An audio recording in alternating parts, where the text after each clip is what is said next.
Good evening friends and welcome back to the Thursday evening PG teaching session brought to you from Sion Hospital, Mumbai. We thank Dr. Radha Gildial, the Head of Department of Sion Hospital and the Dean of Sion Hospital for allowing us to conduct these classes here. And we also thank Aristo Pharma for their scientific grant which helps us to live webcast these classes.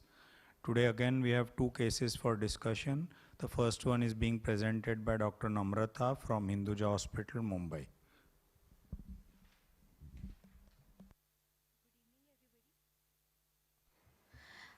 Good evening everybody. I'll be presenting today's case. This is the case of a 7-month-old girl child, second by birth order, born of non-consanguineous marriage, belonging to Patel community, Hindu by religion, hailing from Surat, Gujarat. Informant is father and he's reliable, was brought with chief complaints of paucity of limb movements noticed since 1.5 months of age and not achieving motor milestones. History of present illness. This child was absolutely alright as per parents up to 1.5 months of age, after which the parents noticed paucity of limb movements in the form of not moving limbs above the plane of the bed. They attributed it to the pain due to vaccination received, hence gave symptomatic treatment at home. But when there was no improvement in a day or two, they consulted the local pediatrician. They were told regarding the possibility of a neurological illness and were advised to do an expensive test to confirm the same. They were also advised to do physiotherapy at home. Parents were compliant with physiotherapy and noticed that the limb movements partially improved. Child could raise her forearms off the bed but could not move her arm above the shoulder, and she could move her lower limbs in the plane of the bed but could not lift it off the bed. On direct questioning, there is history of child slipping through hands when held upright and weak cry when compared to children of her age. Parents also noticed that the child had not achieved motor milestones like her peers. She could only momentarily hold her neck, which she achieved at 5 months of age. There is no history of seizures, no history of lethargy, no history suggestive of any cranial nerve involvement, no history of feeding difficulty, no history of coughing during feeds, no history of fast breathing. Past history, no history of admissions in the past. Child developed cough without fever 1 month ago, not associated with breathing or feeding difficulty, which subsided after nebulization. Birth history. Antenatally, mother's age at conception was 28 years. It was spontaneously conceived after a gap of 3 years after the first pregnancy. It was a registered pregnancy. She had 5 to 6 ANC visits. Iron and folic acid tablets were taken. 4 scans were done, which were normal. TT injection was taken, no drug or radiation exposure, no history of any significant maternal illness or comorbidity, no history of decreased fetal movements. Birth history, it was a full-term LSCS, indication being previous LSCS. Birth weight was 3.15 kg. Baby cried immediately after birth. Child was shifted to mother's side. There was no history of neonatal jaundice or NICU stay. No history of any feeding difficulties. Child was discharged with the mother after 5 days. Developmental history, gross motor, partial neck holding was present since 5 months of age. Developmental quotient less than 43%. Social recognizes parents. Stranger anxiety is present. Developmental quotient of 85%. And language speaks bisyllables, which is also appropriate. Immunization history, child was immunized up to 10 weeks as per national immunization schedule.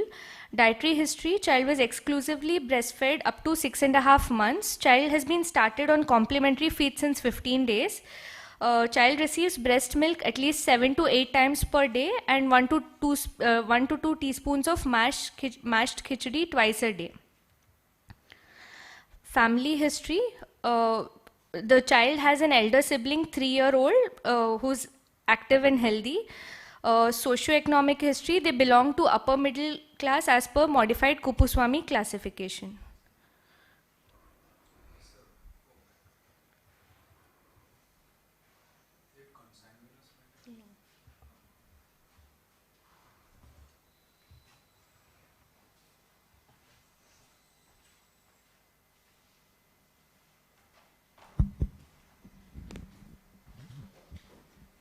Okay, so someone else wants to start discussing. What are your thoughts?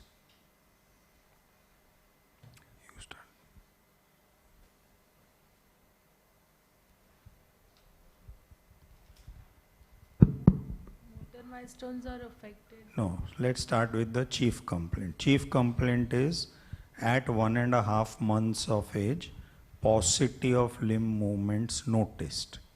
So what are the different things? So again, as usual, we will first try to define the anatomy, correct?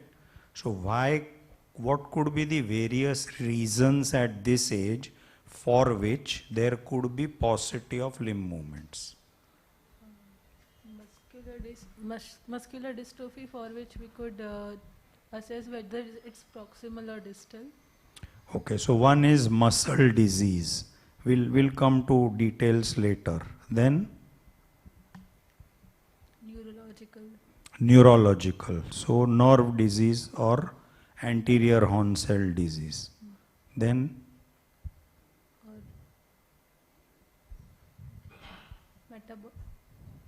metabolic disorders like the, paucity of limb movement. So what metabolic disorders are we talking of? disorders with hypotonia or lethargy can present as a paucity of movements. Okay. So what are the causes of hypotonia and lethargy that you'll think of? Mitochondrial disorder or Mitochondrial disorders, then glycogen storage disorders with lethargy. okay. What else?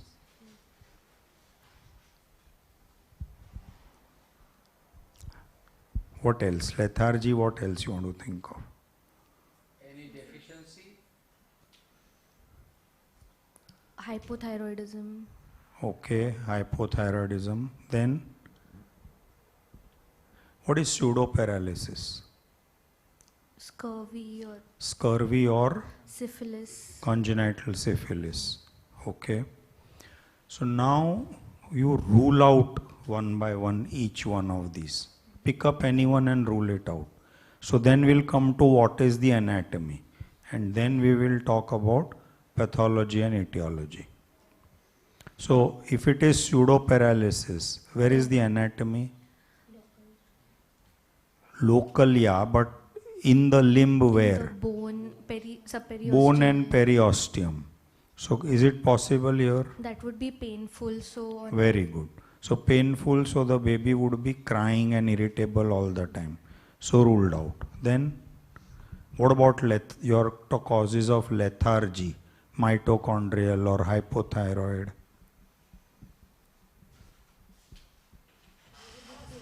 Mike. They would have associated other symptoms with it. Like? Hypothyroidism, constipation and all. Okay. Constipation, fine, you have a point, but tell me stronger, more logical reasons against hypothyroidism. So, sorry? there wouldn't be paucity of limb movements. The baby would be lethargic, but not exactly weakness of the limbs, or the baby would prefer to sleep and would be dull. So the lethargy is at the cognitive level rather than at the limb movement level, right? And the second thing is, so I don't know whether you all are following our YouTube channel videos, but the other day a video was uploaded about history taking a skill. And in that we mentioned that history should be like a story from beginning to end. So will hypothyroidism come like this? Beginning to 1.5 month fine, and then, so that's the point. So only lethargy is not to be taken. You have to take the whole story, right? So that is out. Then what else? What else did we discuss? So now between nerve and muscle, what do you think?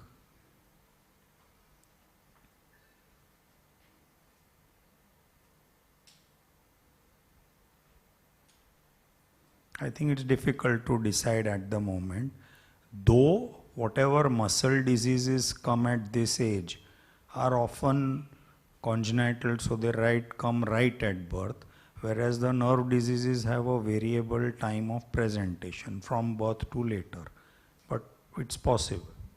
What about rickets?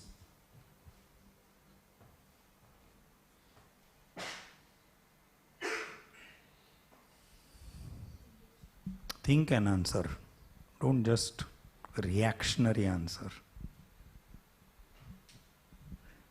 So rickets means which component of the disease rickets will manifest this way? We are discussing paucity of movements. So rickets will cause pathological fracture, you are saying. Okay. They do not present at this age, 1.5 month, and if present, then there will be not paucity of movement, but widening of skull, and that way it can present. 1.5 month child will not be walking or crawling, so it cannot affect the limbs. Very good. So what you would have said is rickets never presents as paucity of movement. If at all, it presents as delayed gross motor milestones towards the end of 1 year. At this age, if the baby is hypocalcemic, would rather present as a seizure rather than any of these, right? I think what makes you say that this is a congenital problem, baby was all right for first 6 weeks. So to me it's an acquired disease. In fact, I forgot to ask that. So I was going to say this is polio, triggered by the It's vaccine. a polio-like illness. Okay, maybe enteroviral, but yes, there is no question. It is not congenital, it's acquired. So come on, think and give answers. If it was polio, it would not be symmetrical, asymmetric, patchy, and there would be fever. There will be long incubation period before the symptoms start. And therefore your answer is that if this was an acquired illness at 6 weeks of age, and these are oral infections, was there a risk of any contamination that gives a virus, and a virus of a kind that is not common in the community? Okay. And therefore, it could have started even without fever at that age, but it would have been an acute onset, and suddenly one fine day, the mother noticed that there is some paucity of movements. So I think the history here should also concentrate on the origin of the. Has it been once suddenly? Was it within 12-24 hours? Okay. Did it worsen in the first 2-3 days and then stop worsening? That would have been an acquired infection. Okay. Occasionally one has seen polio-like illness even very early in life, and I recall at 1 month of polio, typically maybe some water given, whatever contamination. This was maybe in 80s or 90s when it was not rare to see poliomyelitis, but today that is not. But polio-like viral infections do exist. So where is that coming from? Food or contact? And therefore that would have told us that it never started within 12-24 hours after a baby being sick. Now any infection has a sick baby at that age, which means, oh, the baby is just lethargic, did not feed well. There is always some such symptoms of infection, may not be fever. Therefore, it must be congenital. That's the first thing. So we have already discussed some of these things. Could it be hypokalemia or a hypomagnesemia, which also presents with a paucity of movements? Okay. What is your thought of that? Again, a congenital problem, maybe a renal tubular problem coming with hypokalemia, and you are a presentation of a paralytic child. What about that? Give a thought. Okay. Occasionally there is also a chronic hypokalemia and a renal disorder. It may not be acute essentially. Acute may be following some loss, whatever. So could it be metabolic? So what is the general characteristic of metabolic problems that we have taught you all? Illness precipitating it. So, okay, one is a illness may precipitate it. What else? How do you identify a clinical event as metabolic? Is it acute, subacute or chronic? Acute. Acute. Okay. Subclinical hypokalemia must be there. Okay, malnourished child. Subclinical hypokalemia. But few loose stools and sudden appearance. So metabolic problems are acute. Okay. And again, therefore, we go back and said, what was the origin of this disease? Was it acute? Was it some semblance of some sickness like not feeding well, not looking around, something of that kind? Parents may not have observed it. So first rule out all that and then come to congenital. Okay. One more possibility. Could it be an atlantoaxial dislocation? All four limbs are gone. Okay, you have a problem. Okay, after all, while delivery or while turning the baby here, there, you could have damaged and it could be an atlantoaxial dislocation.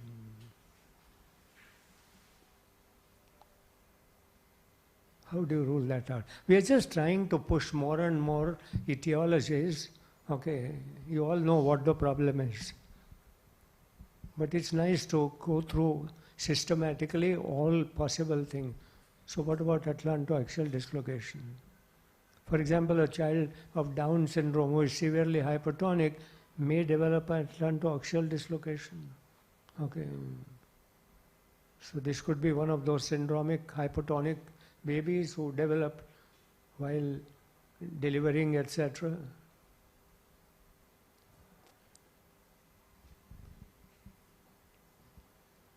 Any thoughts?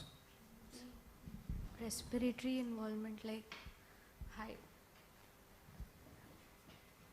because of the phrenic nerve, diaphragmatic palsy and respiratory involvement would be there.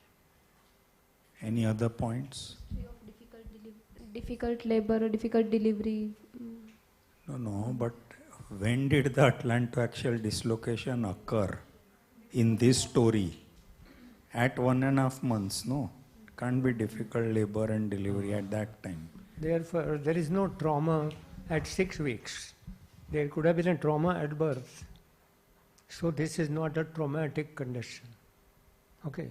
So I think therefore we come to a peripheral neurological disorder and we already discussed. Sir, Tushar is asking, I think maybe the student, one is GSD, glycogen storage disorder, which you all also mentioned, and botulism if mother has given honey to the baby. Theoretically, yes. He is right. Theoretically, yes. And therefore we consider all kinds of such things. But when mother has it, then breastfed baby getting through any toxin through breast milk is far-fetched. Okay. As such, even the worst drug, which is very toxic, like suppose the mother is on a chemotherapeutic treatment for cancer, even that mother can feed, because the serum concentration of those drugs in the mother itself is small, and then very small part of it comes in the breast milk, and again you could time the breastfeeding. She could swallow a drug and feed at the same time, because the peak concentration occurs 30 minutes after oral administration, at which time the peak concentration has possibly a small peak in the breast milk, but thereafter the whole dilution occurs, and after an hour or so the whole concentration is out.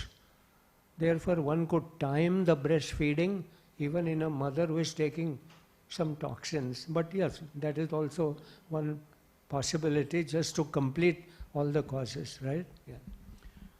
And then again, just like because we are listing, he is listing so many others. So neonatal myasthenia, Tushar has given all these inputs. Then neonatal adrenoleukodystrophy and hypermagnesium and aminoglycoside toxicity can come as NM junction disease. So these are just the list of all Again, similar. adrenoleukodystrophy is not paucity, it's spasticity. And therefore all that is reasonably right. But one case that I have seen, again, don't even make mention of it, the baby was delivered by a Caesar and absolutely not able to move, not able to breathe, had to be resuscitated, put on a ventilator, and the baby looked all right, except no muscles were working, right at birth. Okay, there was no problem at birth otherwise, and this was confirmed to be an amyelinosis. There was no myelin over any nerves, and such patients do not even live. They can live on a ventilation for a while. We had to do a sural nerve biopsy to confirm that there was no myelin at all, and a condition called amyelinosis. I imagine another one is a hypomyelinosis, which is exactly what happens in an acquired disorder, autoimmune disorder. Demyelinating disorder is a hypomyelination. But this is not an immune-mediated demyelinating disorder. Paucity of movement can be because of loss of power or hypotonia. We have considered loss of power. Can it be hypotonia cerebral? We have only discussed lower motor. Why not hypotonia cerebral? And it could be progressive. If the cerebral problem is progressive. Because the first sentence for paucity of movement should be paralysis or hypotonia. Central hypotonia, the power will not be affected, so maybe paucity will not be prominent on We the don't know that. I have seen the baby at 15 months and the baby has been brought to me for paucity of movement. Whether it is due to tone or power, I don't know. There is some power because the baby has some movements against gravity, sometimes against the lower limb. So it could be a paresis, or it could be hypotonia. In fact, cerebral hypotonia is difficult to diagnose early. So I think the point is that a typical hypotonia doesn't have a paucity of movements. But the parents may not have noticed that the baby can move. So again, in the history, you might ask, when you stimulate or so, or if there is a pinprick, would the baby move? That may be. Otherwise, any kind of hypotonia comes with a delayed achievement of milestones, but not the paucity of movements. And there is a condition like a benign congenital hypotonia, which gets over by itself, but they all come because there is a delayed in a motor milestones. And such degree of paucity of movements or hypotonia of higher centers origin ought to be associated with developmental assessment. The important thing here is normal cognitive milestones in the presence of affection of motor milestones. So all cognitive functions related to cerebral cortex or higher centers are unlikely and therefore lower motor. So no higher centers will give rise to. So this child doesn't have that. So what is your final impression between all those, and how do you rule out one over the other? Peripheral nervous system involvement. So, like, since there's history of child slipping through the hand, so it is likely that the child is floppy, which again suggests lower motor neuron type of weakness.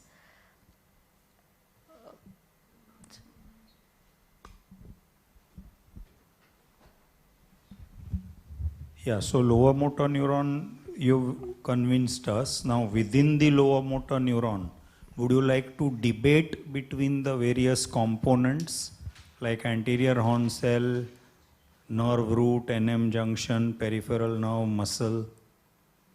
Is it possible to debate based on this history? Like, it looks like there is progressive weakness. So over these 7 months, what has happened? There's only partial neck control, only momentarily. So has the weakness progressed? Means the range of movement of the limb muscles, has it worsened or we don't know? Actually, because of physiotherapy, the parents told that, it has improved a bit. So. Okay. So we are not sure whether the weakness has progressed. We are not sure. Okay. How will you otherwise debate between anterior horn cell, NM junction, muscle, etc.? So in neuromuscular, like myasthenia gravis, maybe there would be diurnal variation, and involvement of the ocular muscles. Right. So which is not there. So that is less likely. Then between muscle and anti-horn cell. That again we'll have to consider both. In anterior horn cell, like if it is spinal muscular atrophy, there could be tongue fasciculations. No, on history, on symptoms.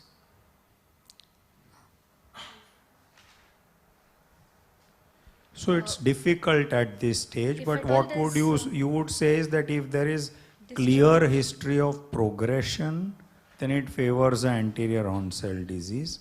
If there is clear history of no progression, the baby is steadily achieving milestones, motor milestones at the same pace, then it favors the myopathy like we discussed last time.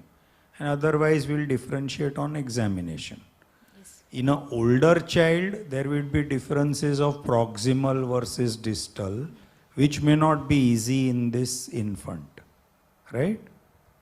What is your comment on head holding achieved at 5 months? Do you think it's progressive disorder?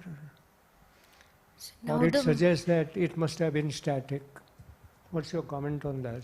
Motor milestones have come up. Okay, instead of 3 months, 5 months. Not bad. Everything noticed with total paretic now has started holding head. Would you consider that as an improvement and therefore against a progressive disorder? And at 5, now the child is 7 months, so at 5 months, if the child has, there's partial neck control, maybe by now, like total neck control had to be achieved. And if the child is not breathless or tachypneic, even at 7 months, would you consider it has not progressed? All muscles are involved, but the respiratory muscles are not involved. Swallowing is not a problem. Holding head has come up.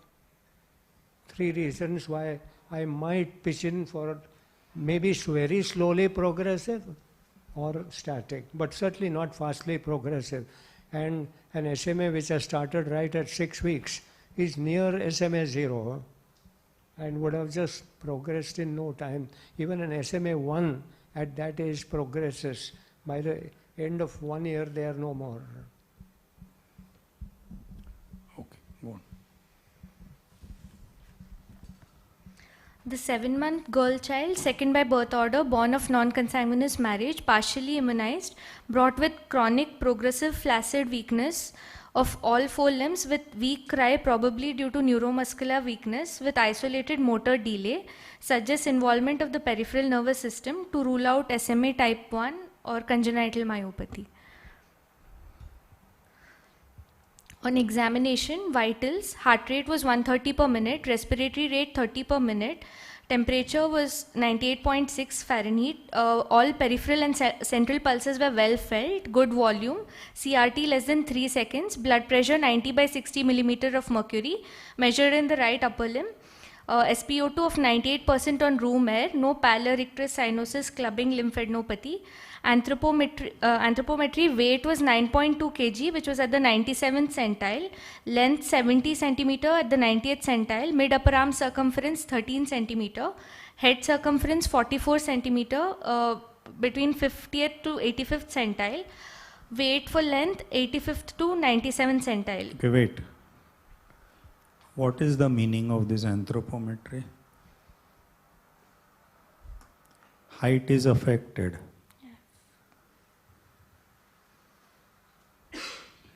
Height is less than the weight, no? So what does that mean? Height is on a lesser centile than the weight. What does that mean? So any chronic illness or any endocrine disorder.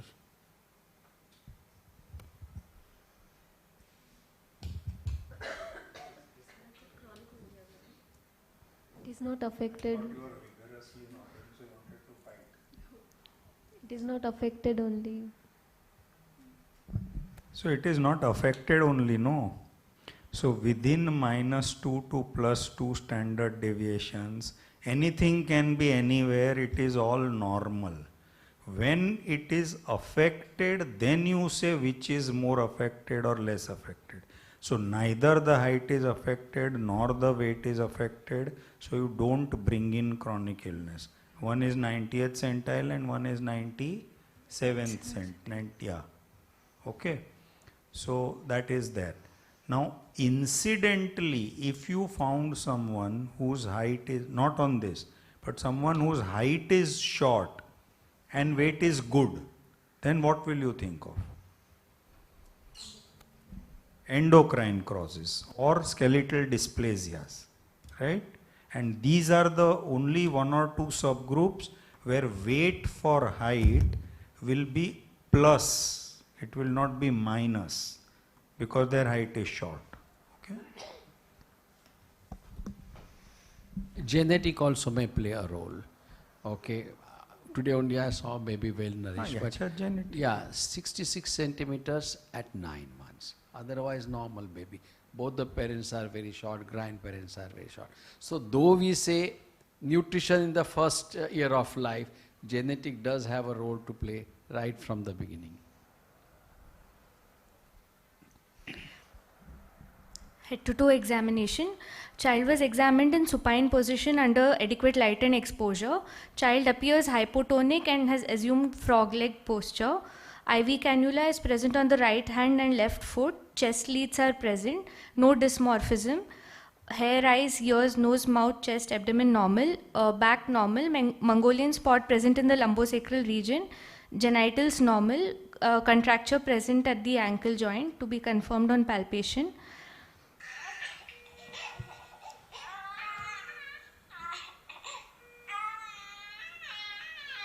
So we can see that there is tongue fasciculations and weak cry.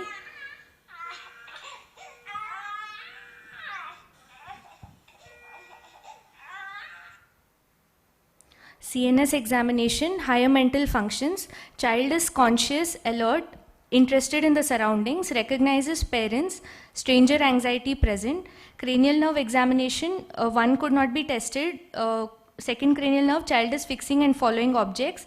Direct and consensual light reflex present. Third, fourth and sixth, extraocular movements, muscle movements are full, no squint. Fifth, conjunctival reflex present. Seventh, no facial asymmetry or drooling of saliva. Eighth, child looks in the direction of sound. Gag reflex present. 12th cranial nerve, no deviation of tongue. Motor system examination, bulk, child is well nourished, bulk of the muscles is symmetrical on both the sides. Tone, child is hypotonic and has assumed frog leg posture. Contracture is present at both the ankle joints.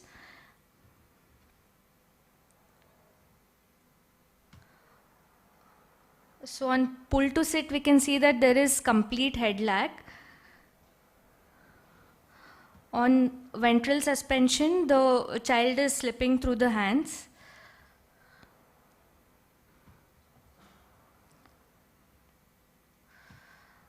Horizontal suspension, again, child is hypotonic, there is complete head lag.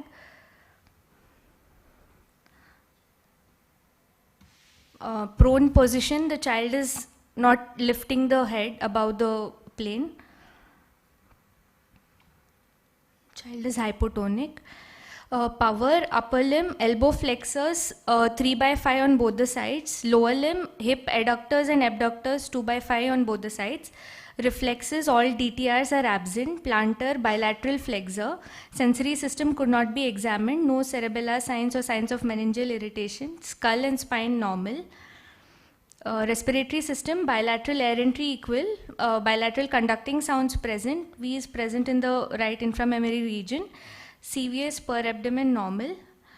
Final impression, 7-month girl child, second by birth order, born of non-consanguineous marriage, brought with chronic progressive flaccid paresis with isolated motor delay, with areflexia and fasciculations, with contracture at the ankle joint in a partially immunized child, suggestive of anterior horn cell involvement, spinal muscular dystrophy type 1.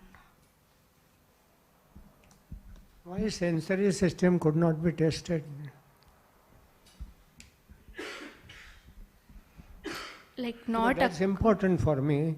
If sensory system is involved, it could be sensory motor neuropathy. So I must convince that it's only motor and not sensory. Like not as per the dermatomes, but like the child was crying when we put a cannula or... So when child is crying, you could elicit pain. Okay, just to make it complete, it's only motor and not sensory. Right? I think an excellent presentation. Okay, a lesson from all of us, videos, all details, almost like what we would have had a child here for examination. Wonderful. I think it means that extra efforts have been taken. Okay, each one of us can do it, but we lack the will of doing it. She has done it. So, excellent. Why do you say progressive? This child has improved. It's not a progressive disorder at all. It's improving. He was not able to move the limbs. Now he is able to lift hands above gravity. This particular child has been improving, not progressively worsening.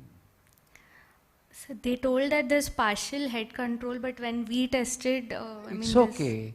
What should have been achieved at 3 months, he has achieved at 5 months. What should have been achieved for lower limbs, which is 9 months, he is achieving now. Where is the progression, you tell me? In one milestone, you tell me there is progression. Not even one. So this particular child is slowly developing his power and everything. He may be a little slow. Why progressive? Anybody can think or argue? I think we discussed that progressive, slowly progressive or static is not easy to make out. But would you convince us it is SMA only? Forget for a while progressive or non-progressive. If you convince it's progressive, if you convince us it's SMA, it is progressive. So we'll come to Sir's question in a minute, which is very easy to convince. But if you get a tough examiner like Khare sir, how will you talk about progression in this child? So what I would have said is that head control is normally expected at 3 months. This child, history says that around 5 months there was partial head control, but at 7 months when I am examining, there is no head control. So the longer I am going away from that 3-month mark and there is no achievement of even the first milestone, first discernible motor milestone, it goes in favor of a progression, right? So that's the way you would argue in the exam. Now come to Sir's question. But before that, you could have asked the mother whether the cry is getting weaker. That would have been 100% progression. Whether the tachypnea is increasing, that would have been a progression. And if you showed us in the prone position, he was not even clearing the bed. That's like a 4-week-old. So holding head partially is also not a very correct statement by the mother.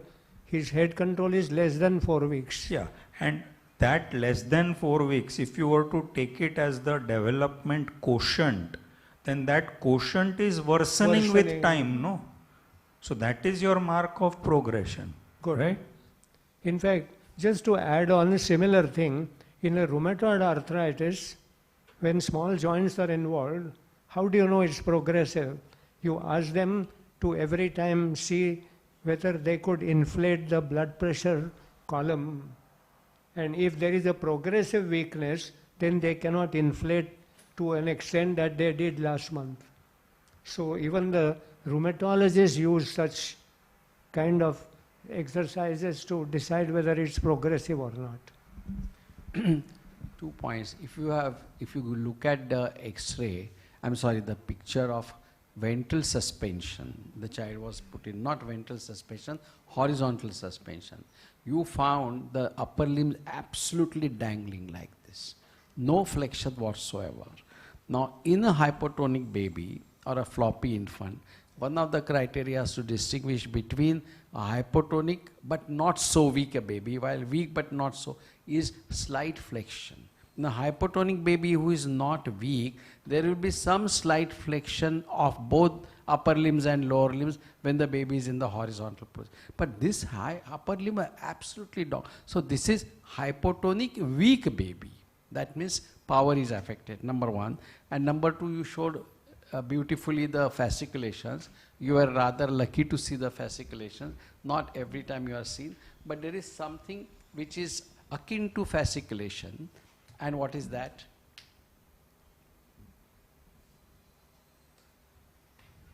If you hold the hand of the baby like that, then there are mild tremulous-like movement. What's the name for that? Minimyoclonus. Polymyoclonus. So often this is visible, also demonstrable when fasciculations may not be very easily demonstrable.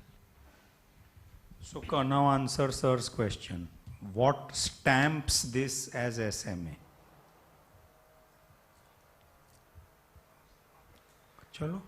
Well-grown child with only motor milestone affection. The tongue fasciculations. No. These sign, only one sign and these sign. You will have to use only 3 words, not even the 4th word. Huh? Huh? वो सब तो we discussed. What stamps it? Absent reflexes. Okay? So all deep tendon reflexes absent is the sign of anterior horn cell. And then look at fasciculations. That stamps that is that. Why is fasciculation not seen in any other anterior horn cell disorders, like a poliomyelitis? Because this is dying. Excellent. It's a dying anterior horn cell. Okay, that is dead anterior horn cell. So I would say absent reflexes coupled with fasciculations will clinch the diagnosis. Now, we said this is a hypotonic baby. So why contractures? We normally see contractures in a spastic CP, no? Because of the weakness, the limb is not used. No, that's not the exact answer. Why do you get any contracture? Why do you get a contracture in spastic CP?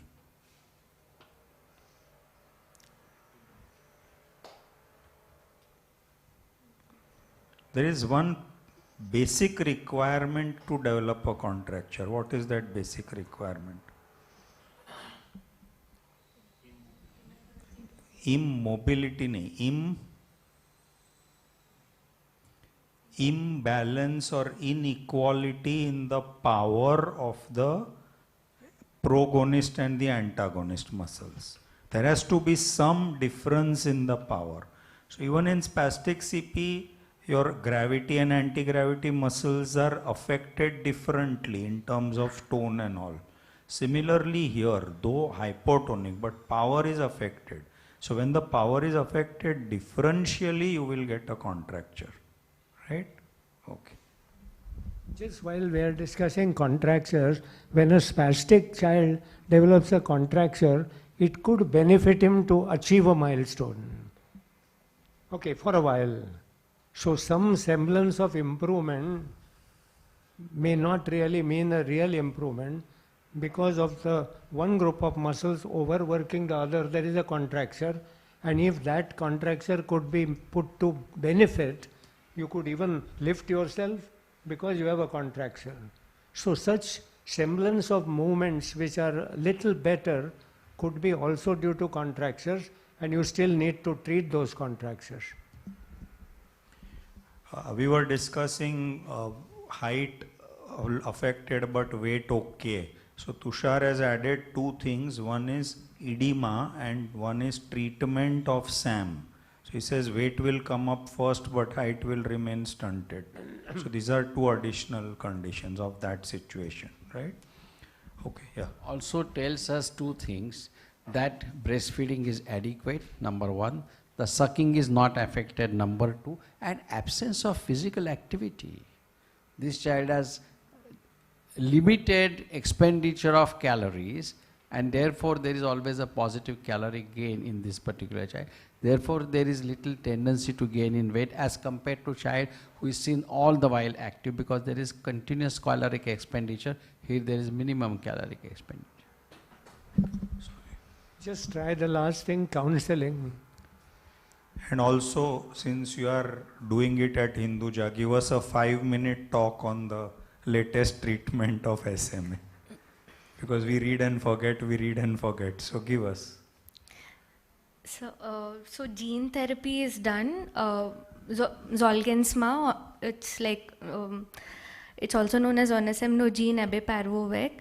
So it's a vector-mediated gene therapy. Adenovirus vector is used, type 9, and so that is given as an IV infusion. So the indications are the child has to be less than 2 years, weight has to be less than 13.5 kg, and homozygous mutation of SMN gene, like homozygous deletion of SMN gene, SMN1, and if the SMN2 copy numbers are 2 or less, and mostly for SMA type 1. So it's given as an IV infusion. Some baseline tests are required. LFT, like thrombocytopenia, we look for thrombocytopenia, troponin I, and it requires pre-medication with prednisolone, and so that the antibodies are not developed against the adenovirus vector. So it is continued and then tapered over 1 to 2 months. So it's a one-time infusion? One-time injection. Okay. And response is expected in? So, response like is expected. The studies show that there is improvement in the motor milestones and survival, but it's still under study, so we don't know the exact outcome. Right. And sir said counseling. I think this part may be important for one who has now come up to the medal. That we want to know what is the latest, and you are all aware that government is now trying to offer the treatment for rare diseases, especially if a one-time treatment can make a change in the quality of life, then the government is ready to spend for that patient. And now they are looking at that possibility. So I don't recall correctly, but 20 lakhs or something are given by the government if a rare disorder can be once treated and the quality of life could be different. So even common disorder which can be like thalmature. Of course. Now, so the government is going up to that even a rare disorder but treatable should be treated even for a poor. So we must know all that, and there may be enough people who can afford such things. If it's few lakhs one time, there would be many. To stay in Bombay, you need few crores. If you can spend few lakhs and get quality of life, anyone can do that. Yeah. But good. I counseling. Someone else wants to try counseling? Somebody else? Sit down. I think you did a wonderful job today. I must say again. Yes. Who's trying counseling? You want to try? So first, I would like to introduce myself to the parents, and I would like to tell them that this is a condition that the child has inherited, that it is something defective within the child, and cannot routinely be corrected easily, but we can support the child to make the quality of life better by offering physiotherapy and occupational therapy. We can ensure that the nutrition of the child is good and that the child is immunized, and while we cannot cure it yet, we can make sure the quality of life that the child has is as good as possible. Doctor, what is wrong with my child? So this is a condition in which something is intrinsically wrong with your child. The child's nerve cells are dying, so that's why your child cannot move any of the muscles the way somebody else can. So slowly the power in all the muscles, that including the arms, legs, and also the respiratory muscles, is decreasing because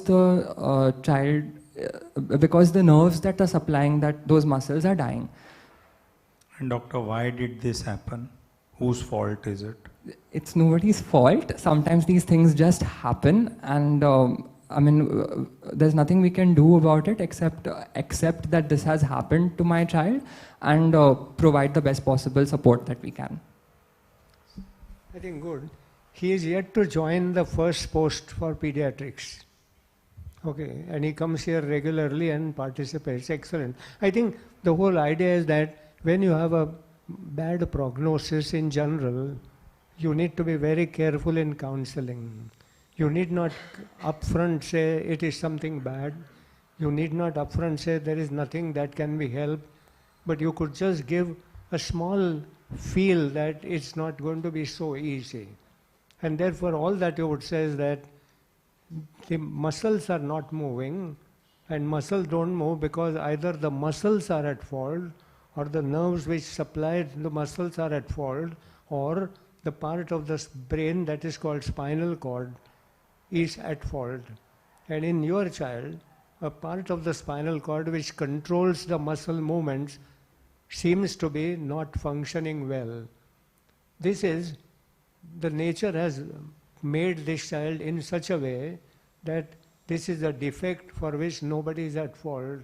And we can prove that this has been a defect right since conception as a bad luck, and we could prove it by some special studies so that we are sure that we are not missing anything. Having said this, that the defect cannot be simply cured either by operation or by drugs. We could still help the child to kind of achieve some benefits by physiotherapy, and now there are latest drugs which also can help to some extent. And therefore, let's get about starting to treat this child well. You have done so well by making this child very well nourished. So you have taken a good care. You are feeding this child very well. This child understands well. This child's brain is fine. So everything is in your favor, except the movements that are not occurring. And as I said, that with some physiotherapy and some latest drugs, we expect some improvement to start. Improvement may take time, so you don't have to lose courage. You continue this, and I'm sure after a few weeks or months, you would start seeing some improvement. It's only at that time that we would decide how long to continue treatment, but be sure that the science is advancing so fast that there are more and more inventions coming, and as the time goes, I'm sure one day there could be a cure for this.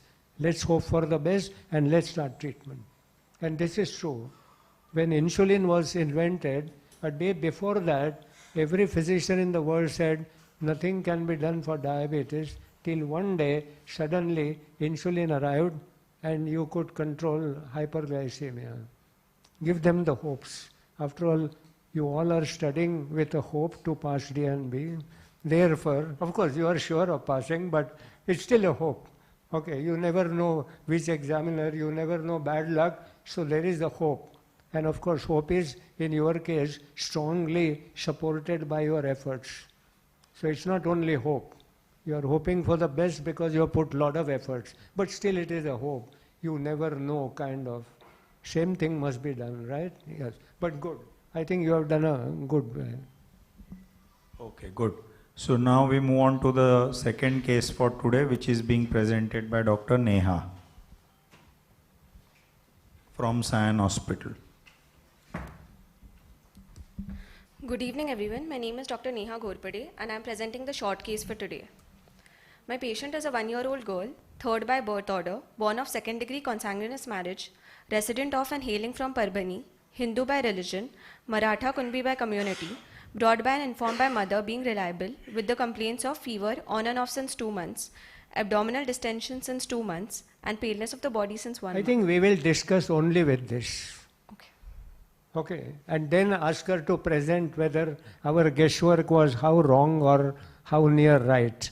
Come on, who will start discussing the final diagnosis? You might ask some few questions, not too much, and justify what questions, why are you asking? And ask question which has a great relevance to the ultimate probable diagnosis. Don't ask, how was the fever, interfebrile period, normal, not, no, that has nothing to do. I'll start giving you a clue. When the illness is long, you want to know whether it is progressive illness or a static illness. How will you judge that? Is the general condition of the child?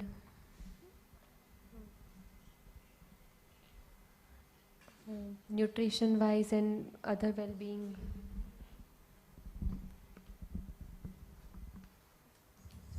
How was weaning started? Is that adequate?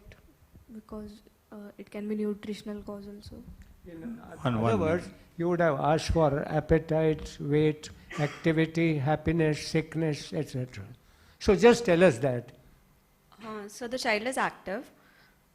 He's non-sick looking. So now this information, how does it help you filter those 3 complaints? Which of them is not important? Fever on and off is not important, it is gone. So now you have to focus on abdominal distension and paleness of body. So what does it mean?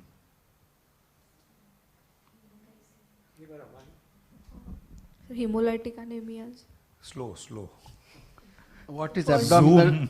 What is abdominal distension? Organomegaly. Why not ascites? Chal argue, no? First is happy child, and So second happy is child ascites is nephrotic. So why not nephrotic? So it's the distension is since 2 months. Distension is progressive or like? Maybe it is progressive. We don't know. Suppose it's progressive. Suppose it's not. How does it make a difference? If it's not progressive, then ascites is less likely because since 2 months ascites. Yeah, but not treated, no. Nephrotic is not treated. So 2 months mein first 5 days mein they got ascites, abdominal distension. Now it's same, not treated. So nephrotic would have generalized edema. Very good. Would have generalized edema. They wouldn't have come for abdominal distension. Okay, fine. So, and can it be any other ascites? Can it be liver disease with ascites? Then jaundice would be significant. Jaundice, and now till now edema would have appeared in lower Very limbs. good, edema in lower limb. So fluid is out. So it is hepatosplenomegaly, right? Now hepatosplenomegaly with anemia. So don't just jump to hemolytic. So now discuss all other differentials of hepatospleno with anemia and then narrow down to hemolytic. So what are the other differentials? Storage disorder. Storage. So talk about storage now. So I would like to ask about the development of the child, if any history of convulsion, hypoglycemia. Okay. What else? Before that, Which are fever less is lethal. inflammation. So now discuss only inflammatory disorders. Your storage is out. Your nephrotic is long back out. Sir, history You of have an inflammatory disorder, whether infective or non-infective, malignant or rheumatological, we don't know. But now focus on inflammatory liver and spleen with anemia. For inflammatory disorder, we would ask about history of adequate weight gain, loss of appetite, how is the child's condition overall. Other possibilities can be bone marrow disorder, malignancy, then JIA, systemic onset JIA, chronic infections. Yeah, so are you considering all that? Differential diagnosis. Yeah, but why are you not considering all that? If we're thinking about soja, then we'll talk about the rash in the child, fever if it is more prolonged fever, the duration should have been more than 4-5 days continuous fever, high-grade fevers, evanescent rash, then swelling in the joints if there is any.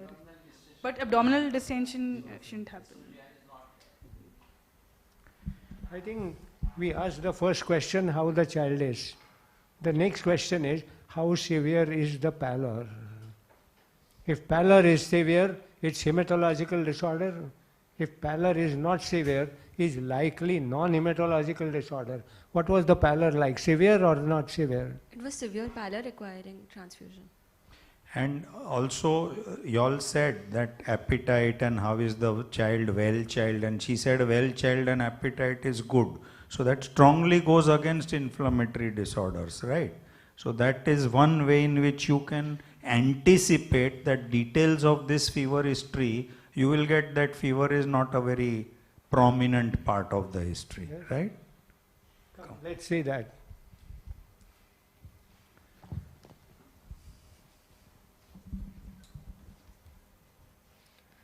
History of presenting illness. The child was apparently alright till 2 months back when she developed fever, low to moderate grade, intermittent, 2 to 3 spikes per day, subsiding on medications, active during interfebrile period, not associated with rash, and such episodes occurred every 15 days. Abdominal distension, which was insidious, gradually progressive, more in the upper part, not associated with any variations, not associated with bladder bowel involvement, and paleness of the body which was noticed by the mother since 1 month. I think at this point, has the fever been every day for 2 months? No, sir. They were so just. Tell us those details. So the fever was present like about 10-15 days. There used to be fever for 2-3 days, and then it used to subside. That's documented? No, undocumented. That is also very important. Again, what Dr. Chokani was referring to, the YouTube channel, skills of history taking, the reliability of the statements, and what patients mean. And I think in that very thing he has said that if fever is for 2 months, there could be 2 days fever at the onset of 2 months and another 2 days at the end of 2 months. And the parents would say, 2 mahine se bukhar hai. So the whole story changes. So take a note of that. There's a history of irritability and decreased oral intake present. History of pica is present. There's no history of jaundice. No history of petechiae, purpura or bleeding manifestations. No history of edema. No history of any drug intake or worms in stools. No history of bone pains or digital swellings. No history of passage of clay-colored stools or high-colored urine. There's no history of blood transfusions in the past or family, and no history of altered sensorium or convulsions. For the above complaints, she was admitted at a local hospital in Parbhani on 30th December for 5 days, where she underwent certain investigations, received blood transfusion and injectables. She was again admitted 4 days back at the same hospital in view of fever and was told to have some blood disorder and referred to a higher center. Past history. There's no history of similar complaints prior to the one 2 months back. There's no history of any other medical or surgical illness in the past.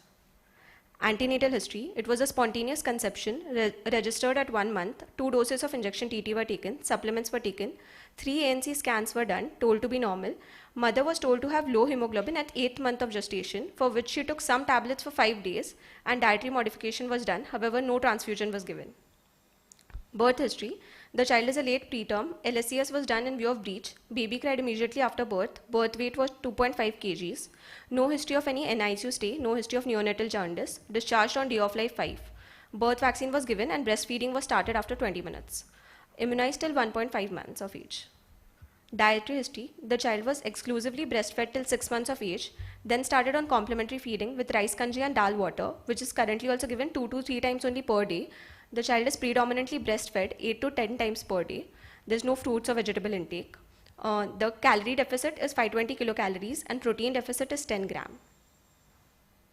Developmental history. Gross motor, the child can stand with support. Fine motor, mature pincer grasp is present. Language, monosyllables are present. And social, stranger anxiety is present and recognizes mother. Family history, there's no history of similar complaints in any other siblings or family members. There's no history of recurrent blood transfusions in the family. Socioeconomic history, the family belongs to a lower socioeconomic class according to modified Kupus-Fami scale. The mother is 22-year, the father is 26-year-old. They have 3 daughters, 5-year-old, 4-year-old and 1-year-old, and there's one history of abortion at 1.5 months. Okay, stop. So, The calorie intake is pretty poor, calorie and protein. So I think this is just malnutrition. Malnutrition will have abdominal distension, they'll have anemia.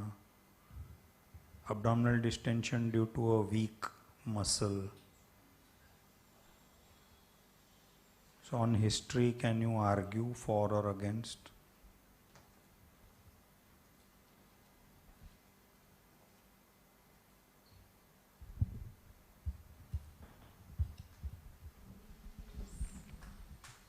Edema, feet, and non-sick looking child, preserved appetite.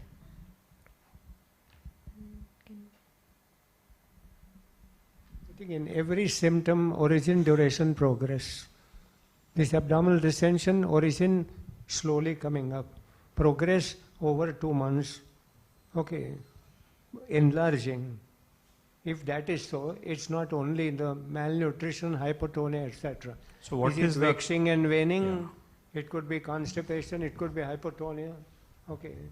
So all those details would make a difference. And by the time abdominal distension comes up as a manifestation of malnutrition, many other things have passed. The child has not grown. The other limb muscles are also poorly grown. Abdominal distension and progressive is not the feature So of difference is progressive versus waxing and waning, and then the history will be totally different. Irritable child all the time crying, not happy, playful, all that, right? One small point, in a breastfed baby, how do you calculate calorie and protein intake? How do you know how much child is receiving in breast milk? So on what basis do you do it? Whether it's right or wrong, we'll discuss, but how do you all do it in a breastfed baby? Is there some calculation, or you just...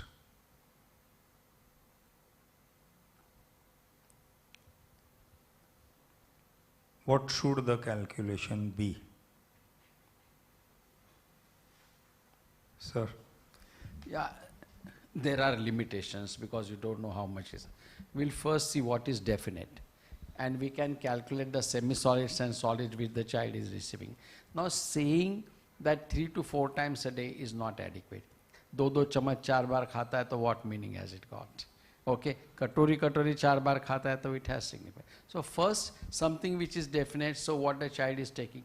Now, indirectly you have to conclude whether the child is getting express breast milk, and nobody will do that. And when you express the amount of milk that one gets is always less than water baby. So it is difficult. What you can do is whether the child is getting adequate amount of breastfeeding or no. What is the frequency? Is asking for milk very frequently.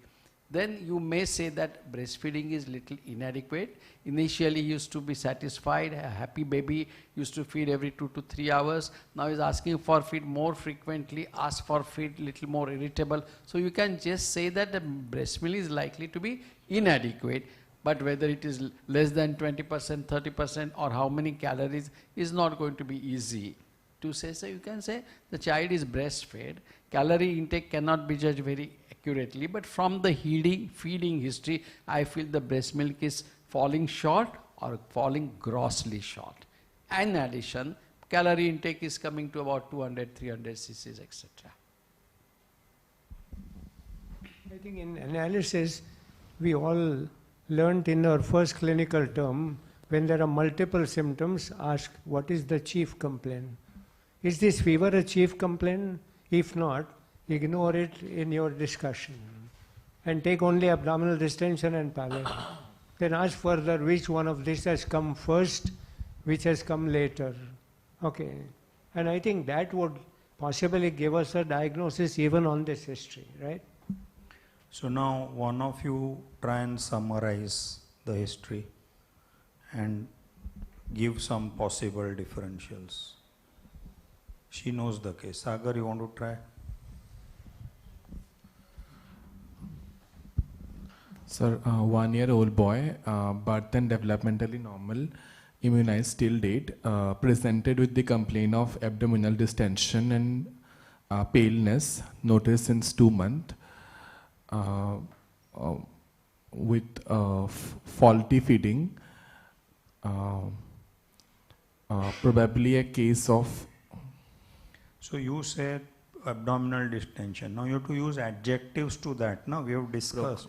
So Progressive abdominal distension with pallor.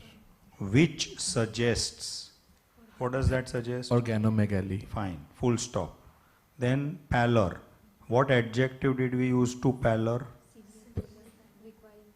Significant pallor. So along with this, there is significant pallor suggesting severe anemia, which brings me to a primary hematological disorder with which has anemia with hepatosplenomegaly presenting in the second half of the first year of life.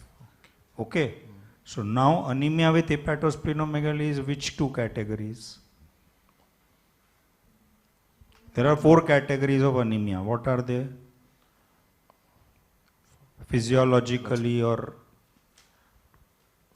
mechanism wise? Destruction of RBCs. Destruction is also called as Hemolysis. So one category is hemolytic. Second, deficiency. Deficiency. Third, so bone marrow failure.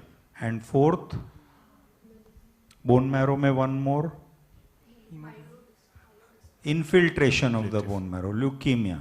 So out of these 4, anemia with hepatosplenomegaly means which 2 are ruled out? Bone marrow failure, aplasia is ruled out. Deficiency is also. Deficiency is ruled out. So now the only thing left in your summary to argue is why this anemia with hepatosplenomegaly is hemolytic more than leukemia or infiltrative disorder. So argue. So no history of any, the weight has been, no history of any weight loss or like other features like any gum bleed or any petechial hemorrhages, any hemorrhagic tendency or bleeding tendency. The child has been more or less all right in these years.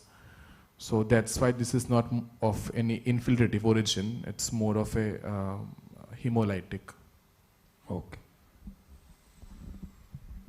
Progressive distension of abdomen can be due to increase, hepatosplenomegaly. It can be also due to other organ involvements. Say maybe renal or adrenal or lymph nodes, but they are never so severe and progressive that it will present with it. Renal, even Bim's tumor, will not present with progressive abdominal distension. One cause we often don't discuss and which is to be kept in mind is progressive significant distension of abdomen in an otherwise not well nourished child can be Hirschsprung's disease.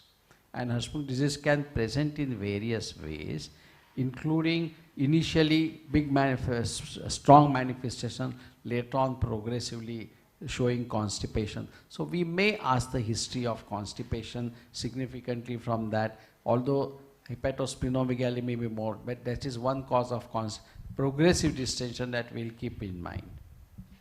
Because there is a history of fever, it is definitely an acute hemolytic anemia.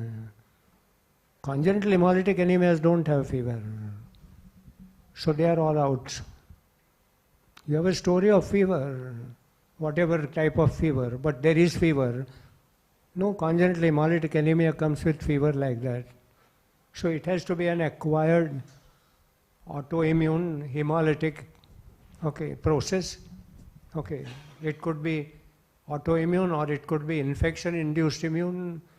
The first episode of fever could be mycoplasma, and now he has got a hemolysis.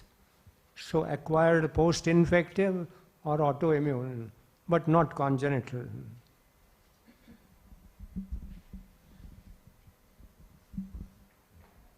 So congenital also they present at the age of 6 months and onwards only. Yeah, but that is not the argument. Na? Sir is saying that fever, so acquired hemolytic. So argue against that. So, but with fever onset, only abdominal distension is there. So organomegaly won't occur in that short time. Okay, so organomegaly won't occur in that short time. Then what else? So no history of any drug intake or any precipitating factor. No. Fever. So fever can be malaria, fever can be mycoplasma with hemolytic anemia. So you don't need drug intake. Acute hemolysis again would be a sick child. Very good. So sick child is very important. Then if it's 2 months, then a up and down course or a waxing waning course, then icterus may be there. All those factors are there. So then why fever?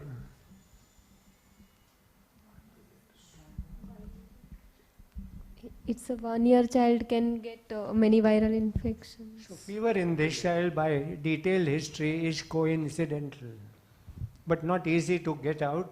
If the story starts fever for 2 months, distension of abdomen, we would start first significant fever. That's the importance of chief complaint. Here fever was insignificant, okay. And just to make a point that any significant cellular destruction in the body can also cause a mild fever. And a classical example is cirrhosis. There is the destruction of hepatocytes. Any destruction can cause cytokines coming up and fever. But that fever is not severe, that fever is not a major symptom, and fever could be a minor symptom. Even asthmatics complain of a little warm feeling because it's an inflammation. So that is the type of that kind of fever, and we only know that some cells in the body are significantly getting destroyed. And that's why the body is reacting, but reacting not to a progressive infection or inflammation, and therefore just an insignificant fever. For parents, yes, fever, and therefore every time you should ask, how often did you give paracetamol? Was the child sick at the peak of fever? Then the answer would be, no, he appears a little warm off and on. We hardly give paracetamol. He plays about instead of that, in spite of that. Then we know that fever is not a significant problem. Also, sir, I wanted to ask you, in a child who has got such a chronic progressive disorder, though the fever is not a significant symptom, this child has been getting fever low grade on and off. It might even mean that this particular child has a little chronic disorder, making him little more prone for infections than other children. You expect 2-3 illnesses in up to 8 to 9 months. He has got a little more frequent infections, but not very severe because he is able to get over it within 2. But it also tells me that he is suffering, he is not well. He is suffering from something which is going on sometimes, chronic disorder, not very severe, getting sulfurated, but little more frequent than a normal child would get it. And I think therefore sickness and behavior disturbance are important. If this child is sick off and on, if he is irritable, he has lost appetite, because the congenital hemolytic anemias don't do any of that. So I think if you have that kind of history, then you have to revise your thinking whether the fever was of concern in our discussion, right? This child is there? Yes. We'll call the child. Okay. Meanwhile, I'll just take a minute to give the inputs of our faculty online. So, sir. Just a comment that when you give a final impression, don't give all possible causes, as in the book. Give a possible cause in this patient. So some of them may not stand to be there. Sir, she is relatively junior, so she's allowed to. That's why I'm telling her that by next year you could do much better. But Yes, sir. so don't give all causes, right? Yes. Yeah. He's So, trying to tell me you are senior. Yeah. You are senior, that's what he means. That's why you did well. But still, I think, yes, you are also doing well. so a few things. So Dr. Palniraman has rightly said that ideally you should not look for fasciculations in a crying child because you may mistake the tremor of the tongue for fasciculation ideally. But of course in this infant it is not easy. Then one of our earlier students who is now actually post MD and a pediatrician, but she regularly follows this class. Sir, she is asking that how could we give hope for a drug that is not affordable to most of the people? Giving them hope would be counterproductive. So not really. Actually, what sir meant is that in all chronic illnesses, you must give them some hope so that they continue to work for better quality of life of the child. And specifically, what we mean is, in principle, there could be any big advance tomorrow. Tomorrow, this drug could be, the manufactured by 100 companies, and suddenly the price may come down. Whatever can happen. So not specifically giving hope of this drug in SMA, but in general giving hope for a chronic disorder. That's And the I think point. today the money should not be a major issue. There are multiple areas to get the donors. Yeah, And don't forget, the latest medicine that comes is likely to be tried all over the world. And there have been instances where such rare diseases and a very costly drug has been on trial in Mumbai. Yes, sir. And In then fact, those in fact, patients one are- of my patients is a mucopolysaccharidosis who's getting the enzyme free as part of the That's trial. right. So there is always, we tell the parents, we will look for a economic support, but we must give them the idea that it is available. And I'm sure in India there are enough people. Yesterday's paper says that we have so many rich people in this country. I'm sure they can easily. Many of these children at Hinduja who got this Zolgensma are through crowdfunding. So therefore, yeah. Then Dr. Palniraman has said that by end of 1 year, breast milk is generally around 300 ml. So what I was telling you about, if examiner asks you on what basis you counted, then you have to give some figure that it drops down on an average to this, and therefore 67 calories per 100 ml, whatever, right? And that's all. Acute hemolysis would be sick child, that we already said. Yeah, I think that's it. So we'll examine the child. लेके आना बच्चे को.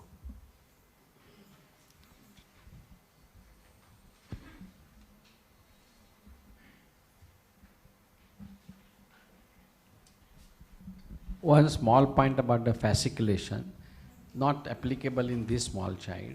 When you look for fasciculation, the tongue should be resting inside the oral cavity and not asked. So don't ask him to put the tongue out and look for fasciculations. You'll get false fasciculation. So tongue should be, in this particular child, the tongue was very much resting inside the oral cavity. The way you got it is not common. The way you get it is more common.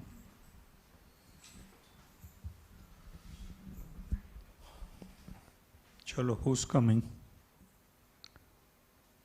You want to come? Come. Come.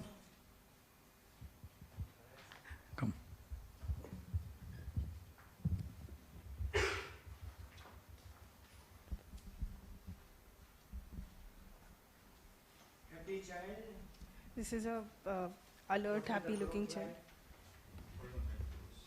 So the child is 1 year old, and for a 1 year old child, growth doesn't seem to be, but not very up to the mark. Cheeks are good, muscle mass is reasonable, so nutrition is good.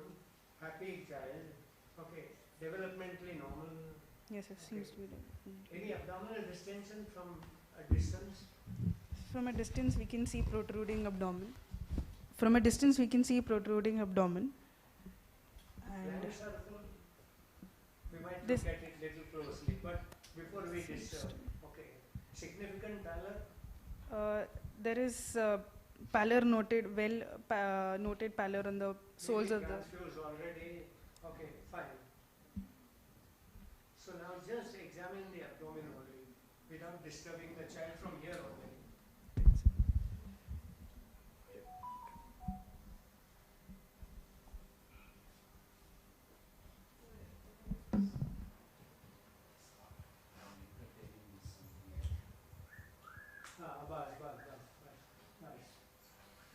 First inspection.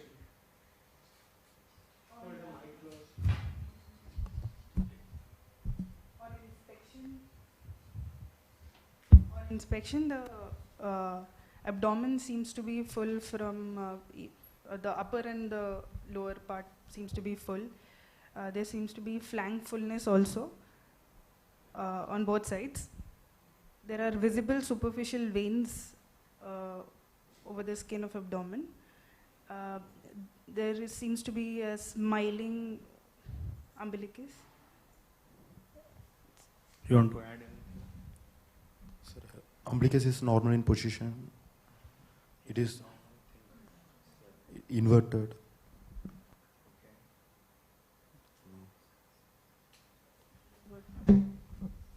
How big is the organomegaly in this child? Can you guess? Small organomegaly or big? So this. And how do you guess that? So normally where do you want the umbilicus to be in the visible part of the abdomen? In the midline and in the center. In the middle. Is this in the middle? It is inverted. Inverted is different. Where is it? It is pushed down. Pushed down. So that means that there is a upper abdominal distension with organ. And is the left flank more than the right flank distended? Then you also know there is a big spleen. In this child, yes. We can, yeah, not always very easy, but in this child, yes. Is there a tumor there just lateral to the umbilicus? There seems to tumor be there, right? So that must be a lymph node. Look at that closely. I'm sure you all can see that. Okay, lateral to the umbilicus, there is a tumor there, which must be a lymph node, and the diagnosis is lymphoma. Sir, it could be tip of the spleen or the spleen protruding. Okay, splenic notch or no, we'll see. It's a tip of the spleen. Which is It's the tip of the spleen.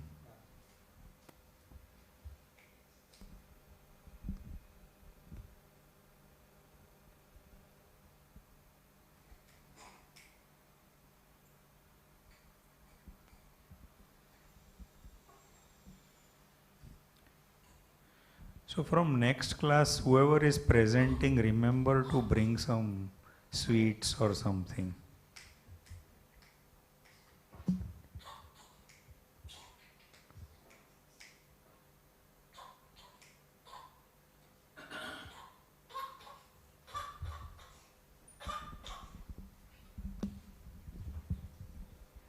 So I can Hold on.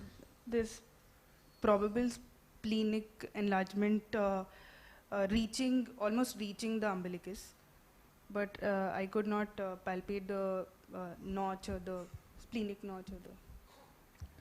What about liver? You want to try liver?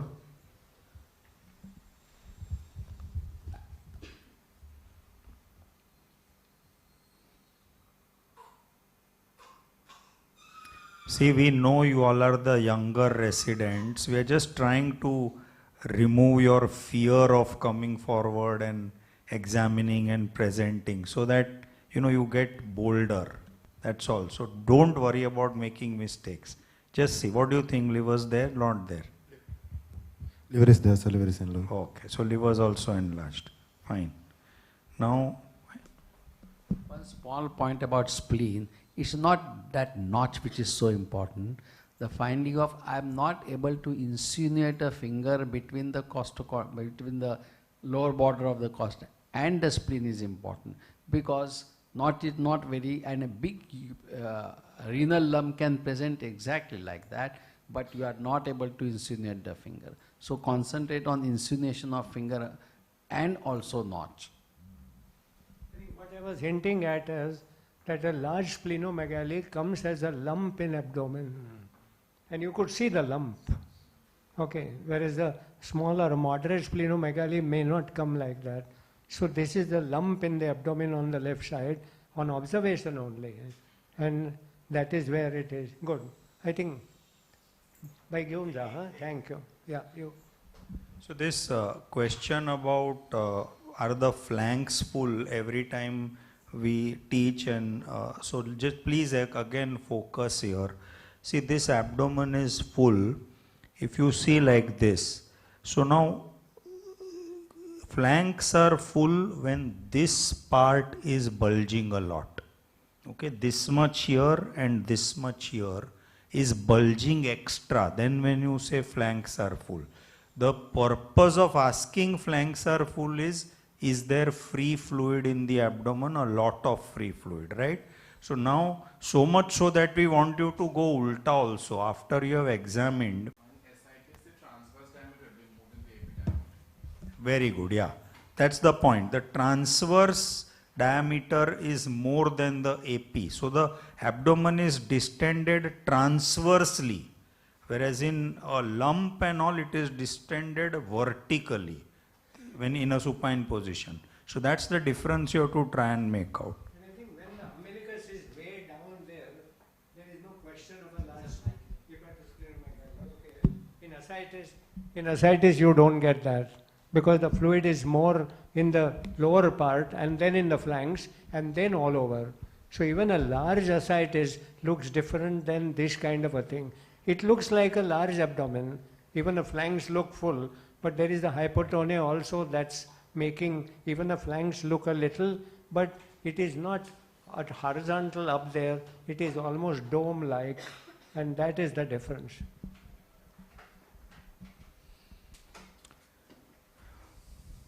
So just give us the any other findings or complete your findings, then we'll look at the.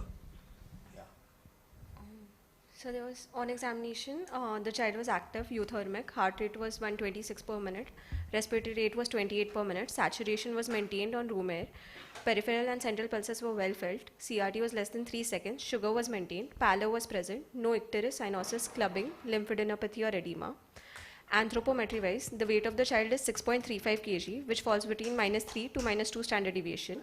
Height, length is 65 centimeter, below -3 standard deviation. Head circumference was 42 centimeter, between -2 to -1 standard deviation. Mid upper arm circumference is 11 centimeter, below -3 standard deviations. And weight for length was between -2 to -1 standard deviation. Impression being severe acute malnutrition. Head to toe examination. Again, that needs a discussion. Get back to the previous slide. Will you agree all that? Is the child severely and acutely malnourished at all? No. So, why there is a difference? Go by statistics and it appears. Again, if you say this child is severely acutely malnourished, nobody will agree. So, what's the approach? Both weight and height are affected. On the age of the child or the length of the child? The length of the child.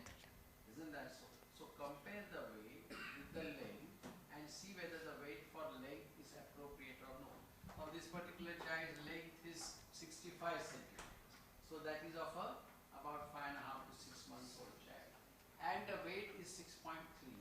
So 6.3 for a 6-month-old child, assuming was the birth weight was about 2.5 to 3, he has increased more than twice, which is not very high. And that is why, though the weight may be slightly less than the given height, it's not falling in the malnutrition. Maybe if you consider a 6-month-old child and put him on, he may be grade 1 malnutrition. And that is what it should be. So for this leg, the child's weight is this much, and not for this age, the child's weight is this much.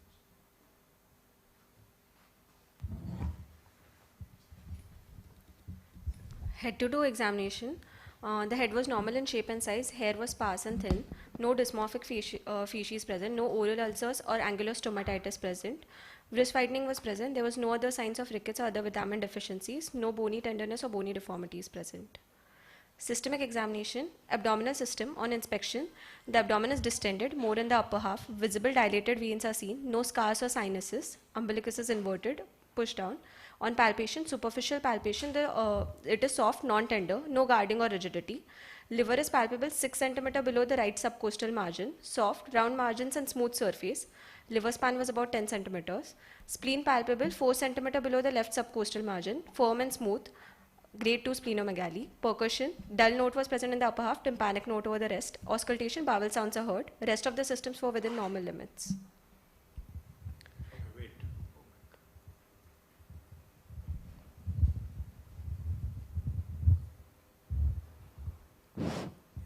So now construct the diagnosis. What did you get on examination? What does it mean? And then join the history and construct the diagnosis. Chalo, we can do collectively also.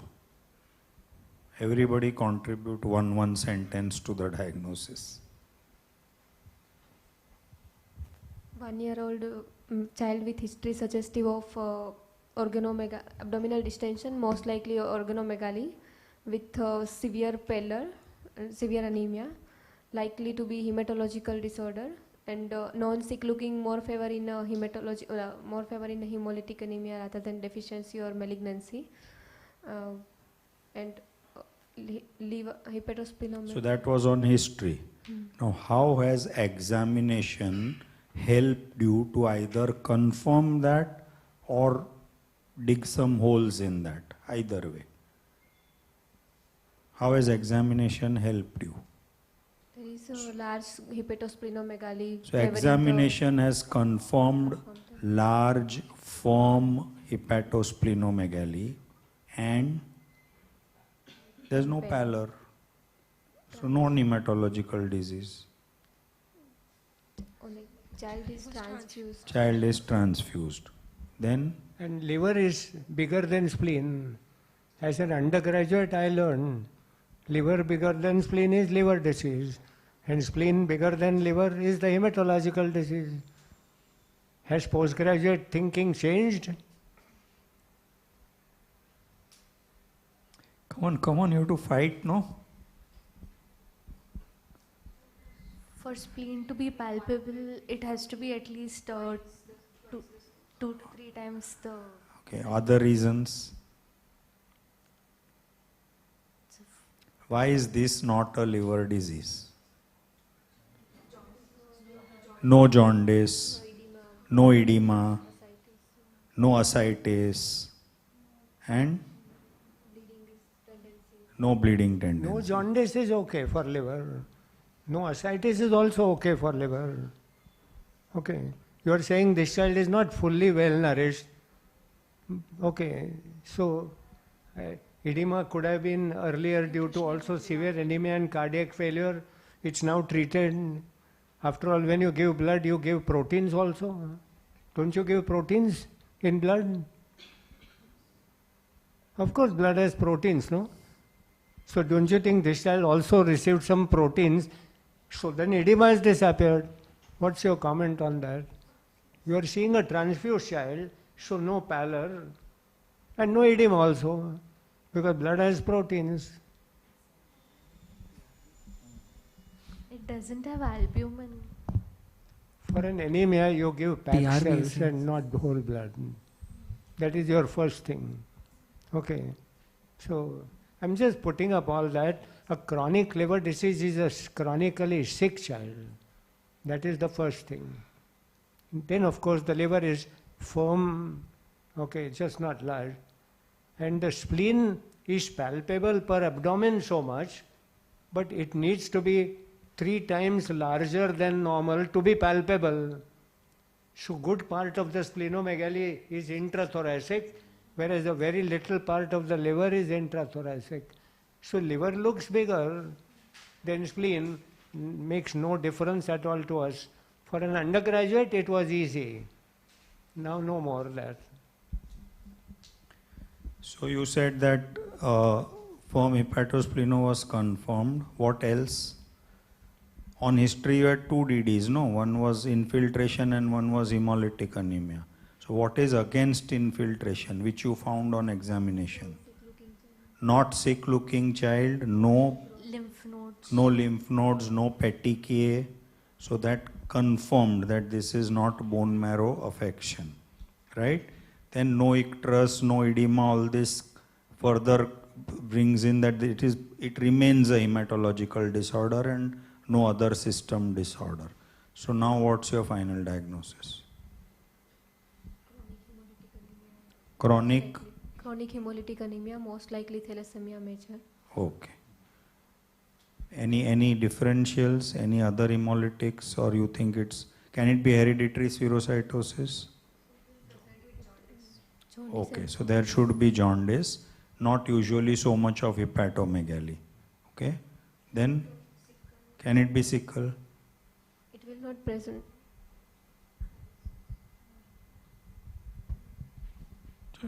Try. What do you think? Can it be sickle? Yeah, age of presentation what? Usually thalassemia present from 6 months to 1 year of age. Very good. Sickle would have jaundice and would crisis symptoms, dactylitis or... So jaundice in fact is not so common in sickle, but sickle presents as crisis. So as painful crisis, hand syndrome or whatever, or hyperhemolytic crisis, okay? So it presents as crisis. So this is unlikely to be sickle as a first possibility. So thalassemia major. This child has no hematological disease at all. He has hepatosplenomegaly, he has a storage disorder, Couch's disease. Who in India not anemic at 1 year? Many are anemic. You just mentioned pallor 1 plus. Okay, so to me it may mean mild pallor, forget a transfusion. Why is it not a storage disorder? Couch's disease. They have significant hepatosplenomegaly. They may not have neurological affection so far. And if you did not stress the pallor, then why is it not a storage disorder?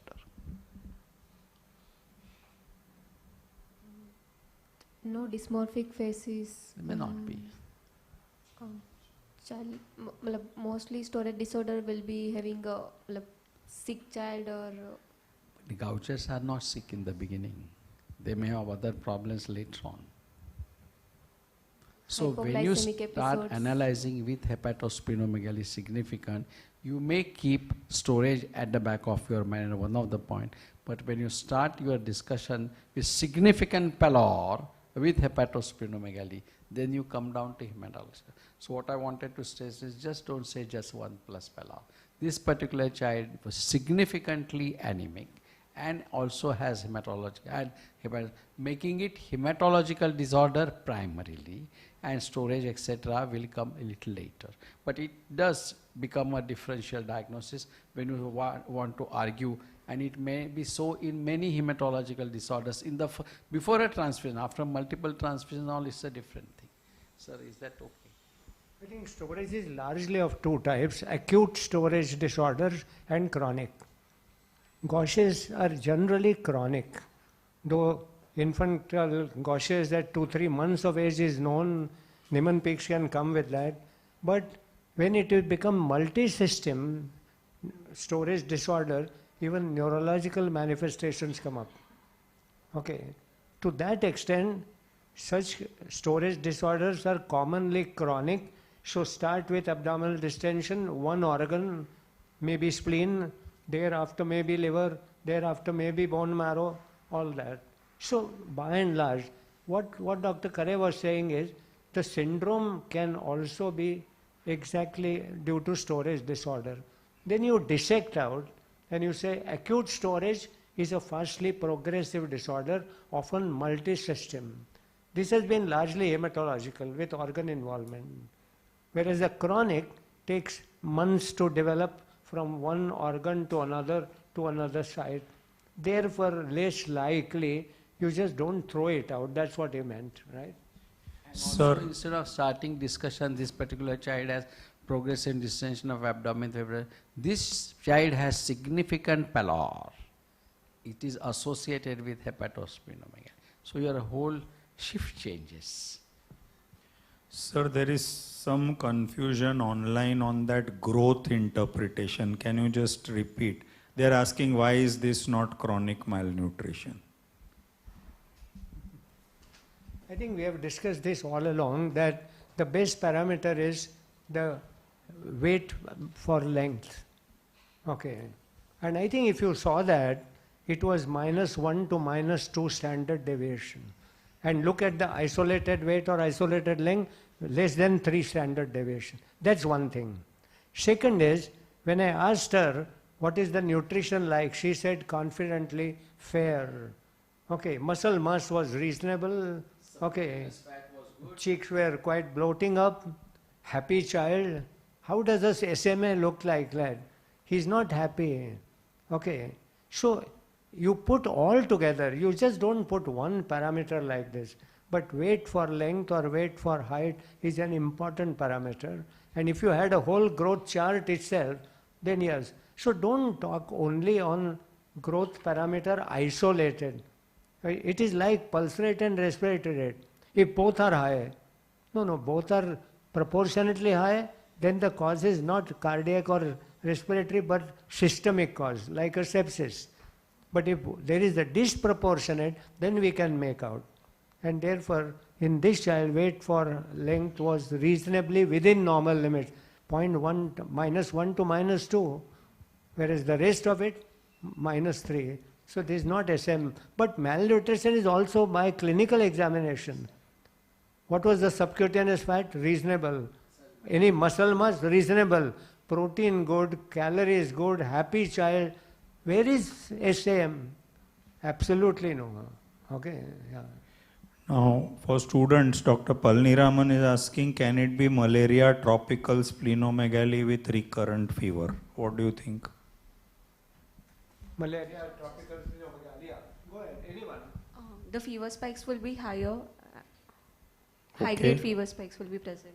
And? Yeah, good. And?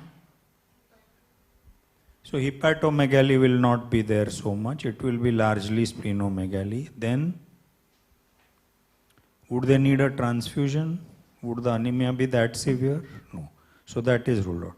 Then he is asking, can it be Kala Azar from Bihar? This child is from Bihar, I think, so okay. Or okay. Okay, fine. But can it be Kala Azar?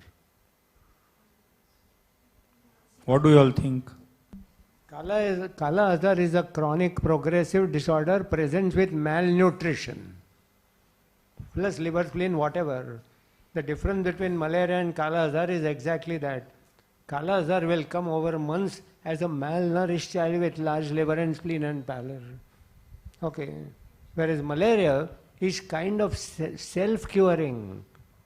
After all, when you give treatment for malaria, you are not curing it, you are suppressing it. And who cures it? His own immune system. Even if you don't treat, he may get cured. Whereas Kala Azar is not.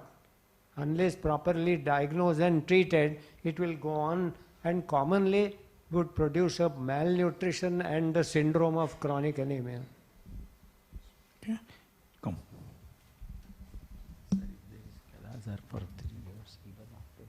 Summary: a 1-year-old girl, third by birth order, born of second-degree consanguineous marriage, Maratha Kunbi by community, who presented with fever, hepatosplenomegaly, with severe anemia, with history of receiving blood transfusion, with no bleeding manifestations, in an anthropometrically severely acute malnourished child, who is partially immunized with poor complementary feeding, is a case of hemolytic disorder to rule out thalassemia major. Okay. Wait. You have some tests done? Yes. Okay, Sir. wait. So what do you expect in CBC? Chalo, construct the child's CBC by putting in one by one. Okay, how much do you expect the hemoglobin? Transfusion has been received, so 13? Huh? Okay, 8 to 10. Then, what do you expect the RDW to be? Very wide, very good. Okay. Then, you are surprised? Sir, You are surprised or you are okay with the RDW? If you are surprised, let's ask her why very wide. Chalo, explain that they are surprised but they are not confident to ask. sir, We have learned that wide RDW is deficiency anemia. Sir, along with thalassemia major, there is always a nutritional component. That's not the reason. So there is ineffective erythropoiesis. So different ineffective erythropoiesis is there. So all small RBCs are also coming. So that's why the RDW increases. So what is RDW? So different sizes of cells. So in Thal trait, they are all small of the same size. So RDW is normal. In iron deficiency, some are small, some are okay. So the differential size starts increasing. So RDW is high. In Thal, whatever cell is formed and whatever size is released, chota, medium, bada or bada, all cells are dhadadhad released from the marrow. So maximum variation in size. So normal RDW, Thal trait. High RDW, deficiency. Very high RDW, thalassemia. Okay? So remember that. Then what will be the differential? So leukocytosis will be there. Why? So many nuclear RBCs will be there, which will be counted as WBCs. Very good. So the WBC count will be high. Nucleated RBCs will be counted. Then? So then like a shift to the left can be seen. Okay. Then platelets? Normal to increased. Okay. Then RBC count? Okay. And peripheral smear? Yeah. So all kinds of cells. So dirty. Retic count?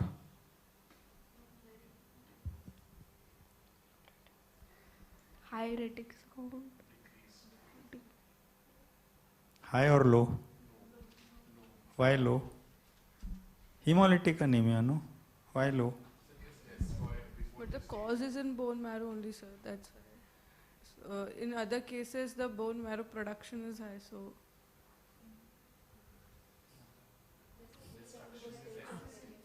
Huh? It doesn't reach up to the stage of reticulocyte formation. So that is the. What is the equivalent of reticulocytosis in peripheral smear?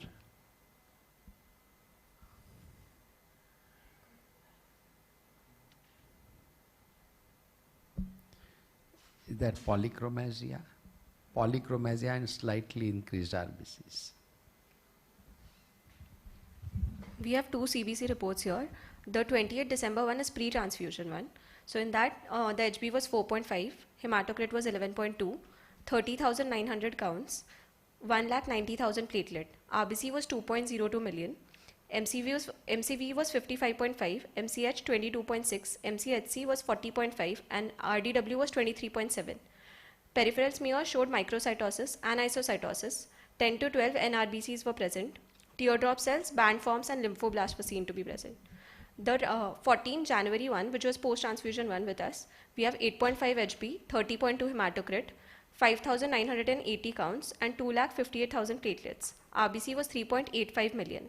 MCV is 78.6, MCH is 22.1, MCHC is 28.1, and RDW was 22. Peripheral smear showed microcytosis and NRBCs. RFT was 13.3. Serum electrolytes were maintained within normal limits. Total bilirubin was 0.3. SGOT and SGPT was 66 and 46. ALP was 110. LDH was 567. Serum iron was 41. Serum ferritin is 120. Total iron binding capacity is 269. Transferrin saturation is 15.2. Retic is 0.7. And vitamin B12 was 220.2. USG A plus P was done, which was suggestive of mild hepatosplenomegaly. Hepatoportal Doppler, no significant abnormality was detected. Ophthalm evaluation was done, which was also no significant abnormality detected. HPLC of parents has been sent, reports are awaited.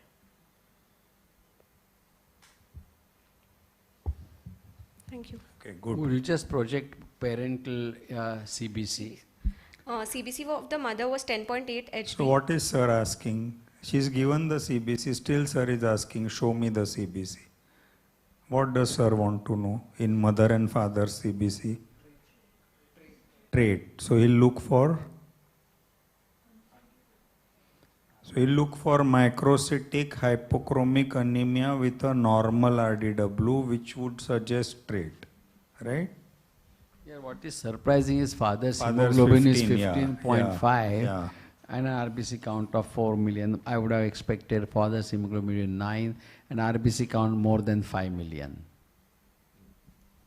Correct. So father's CBC is a little odd. Mothers could be consistent with a THAL trait.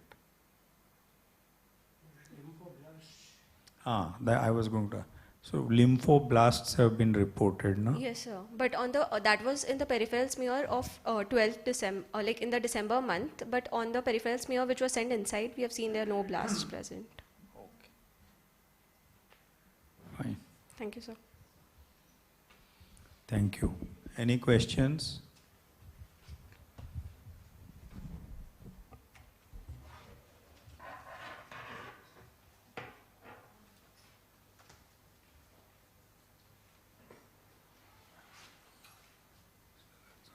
Yeah. I think we had two interesting cases of discussion today. The first case was a 6-week-old infant who presented with paucity of movements of limbs and a weak cry. We all discussed with this history whether first it was painful or painless, and as we came to conclusion it was painless, we also debated whether it was congenital or acquired. And then we said that there was no reason to suspect acquired disorder like a polio-like infection, and to that extent in a traumatic conditions like an atlantoaxial dislocation, and all those come acutely, whereas this was not an acute presentation but a subacute and observed presentation. And therefore we concluded, even when the history started at 6 weeks of age, we convinced ourselves that it was a congenital problem. Then we went further ahead and said that it was nothing higher up in the central nervous system, so it has to be periphery. And when it was paucity of movements, we considered the lower motor neuron lesions largely, because even the upper limbs were involved. And to that extent, we discussed peripheral lesions, and we came to conclusion that this was mostly either a muscle or maybe an anterior horn cell. At that time, it was not very easy to make out whether it was a progressive or a static disorder. However, on further detailed discussion, we did come to a reasonable understanding that we could have asked some more details in the history, like has the cry has been going weaker over time, has the tachypnea increasing over time, and so on and so forth. But at that stage, the mother may not have observed all those things, and we kept open to say whether it was a static congenital myopathy we are discussing or whether it was a progressive SMA we are discussing. However, on detailed analysis, we could have possibly tipped one over the other, and on examination, it was confirmed that it was a low motor neuron, totally a motor problem, no sensory, that made us, and neither patchy. So it was again very strongly in favor of SMA. A muscle disorder would not have lost jerks all over, and to that extent, at that age, whether the central part is more affected or peripheral is not easy to make out. The disease has already gone higher to a severe degree, and both central and peripheral tissues are equally involved. Therefore, the difference was largely based on total absent reflexes, hypotonia, etc., and then a suspicion whether there was also fasciculation. Rightly, Dr. Palniraman had brought up a point that a crying baby, it's not easy to pick up fasciculation, but that was one reason to kind of base our diagnosis on an SMA being a progressive disorder. So that was an interesting one. Finally, I think the presenter had done so wonderful. We had videos of patients, and then she also discussed the latest possible therapies where a one-time infusion can make a difference. And I think this is worth knowing, that many rare diseases today have possibility of even a cure or at least a good palliation. And I think we discussed that money is not the only issue. We can try to raise money. There are people who could fund such things. There are trials all over the world where our subject could be a part of the trial and get a free drug. And therefore, conclusion is we must know the advances and accordingly make the facility available if possible. That was an SMA and we had a good discussion. The second case was equally well presented. It was a year-old child. And what we learned was this child presented with a history of fever, abdominal distension for 2 months and a pallor for 1 month. Now, only with that kind of a history, we started analyzing without knowing details, and we realized that we wanted to know first whether it was a sick child or a not so sick child. We wanted to know how the fever was significant or insignificant, and therefore, once we came to know that fever was not very significant symptom, but abdominal distension was a major symptom and a pallor. Therefore, we started thinking on a healthy child whose fever is not a major issue. We have largely a significant pallor, which made it's a primary hematological disorder, and with liver and spleen in a healthy, happy child. So bone marrow infiltration was out. Deficiency anemia and bone marrow aplasia never come with a organomegaly. So on the history itself, we disregarded fever, though we were not sure whether that was right or not, because we always consider all 3 symptoms to be tallied with a single diagnosis. But here, on further examination, we could see that the child was very happy. What we learned was only the weight and length are not the parameters to decide the nutritional assessment. And this child's weight was and the length was both below 3rd standard deviation, but when we looked at weight for length, it was between -1 and -2, which was normal. When we looked at the child, we could see a reasonable subcutaneous fat, a reasonable muscle mass, and a happy child. So we knew that this child had a poor weight and a poor length as compared to the standard at that age. However, this child was not malnourished. And that is, I think, a point which was worth taking. Therefore, we confirmed that this was a healthy child. Within limits, yes, fair nutrition, happy child. But we did not see significant pallor. So we had to really look at whether it was really a primary hematological disorder, though pallor was a main complaint. So we concluded that this may have been a child who received a Paxil transfusion and therefore a pallor was not noticed. However, if that was not right, then we discussed whether it could have been a chronic liver disease, and then we said that chronic liver disease would have a chronic sickness and not a happy child. And then he would have really gone malnourished. His weight over length would have been certainly abnormal. Therefore, we said that this must have been a child who received a transfusion. Having confirmed that, on examination we confirmed there was a big spleen, the big liver, and a happy child. And to that extent, we knew that it was a hemolytic anemia. And then we discussed, much before seeing the investigation, what we expected, and we got everything what we expected, except there were lymphoblasts. Now we also learned that what look like blasts may not be really the blast. Okay, they are blast-like, but they may not be blast. We need to be very, very careful, and therefore the rest of the results are now awaited. But you had a mother with 10 grams. Now many mothers may be 10 gram deficiency, but in the light of this, could be that they both have to be having a trait if it's a thalassemia. The father had 15 grams, so we are waiting for a final result. I think everything looked like not a sick child, but today we know that not every leukemia looks sick. Leukemias are also not all acute. There could be a little subacute or chronic. And I think today what we have learned is every disease has a wide spectrum, though commonly we will start saying that a leukemia child in an infancy is a sick child.